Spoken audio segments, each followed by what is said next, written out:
Disco Demolition Night was a promotional event that took place on July 12, 1979, at Comiskey Park in Chicago, Illinois.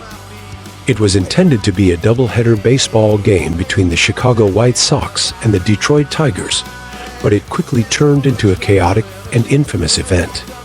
The promotion was organized by Chicago radio DJ Steve Dahl, who had been vocal in his dislike for disco music, which was immensely popular at the time. Dahl, along with the White Sox management, decided to hold a disco demolition night between the games. Fans were encouraged to bring disco records to the stadium, which would be collected and then blown up in a crate on the field between games.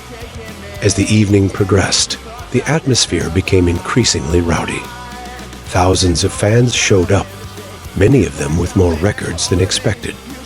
The explosion of the records caused a massive frenzy in the stands, with fans storming the field, setting off fireworks, and causing significant damage. The situation quickly spiraled out of control, leading to the White Sox forfeiting the second game due to the field being unplayable. Disco Demolition Night became a symbol of the backlash against disco music and youth culture at the time. It also highlighted issues of crowd control and safety at sporting events. The event remains a notorious chapter in both baseball and music history, showcasing the intersection of sports, entertainment, and social change in the late 1970s. 10-Cent Beer Night is a notorious event in sports history that took place on June 4, 1974, during a game between the Cleveland Indians and the Texas Rangers at Cleveland Stadium. The promotion, which offered 12-ounce cups of beer for just 10 cents each, was intended to boost attendance and create a festive atmosphere. However, the evening quickly spiraled out of control. As fans took advantage of the cheap beer, many became heavily intoxicated. The combination of excessive alcohol consumption and rowdy behavior led to fights breaking out in the stands, fans throwing objects onto the field, and an overall chaotic atmosphere.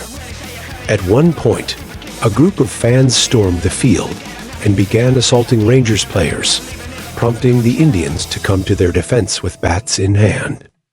Riot police were eventually called in to restore order, and the game was ultimately forfeited due to the dangerous situation.